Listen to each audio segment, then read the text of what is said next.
Naaresto ang isang call center agent sa Nueva Ecija nitong Martes, October 19 dahil sa lascivious conduct.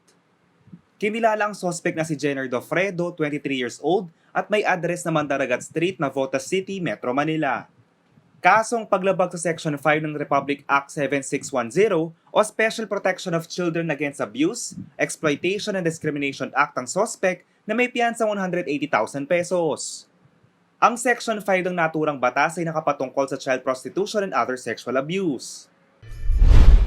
Sa lungsod naman ng Olongapo, arestado rin ang isang top most wanted person nito ring Martes. Nadakip sa isang operasyon ng pulisya ang suspect na si Roger Sumal, 56 na taong gulang. Nahaharap si Sumal sa patong-patong na kasong rape, attempted rape at paglabag sa Special Protection of Children Against Abuse, Exploitation and Discrimination Act. Sa ibang balita, 3 loose firearms ang isinuko sa 1st and 2nd Aurora Provincial Mobile Force Company nitong October 17 at October 19.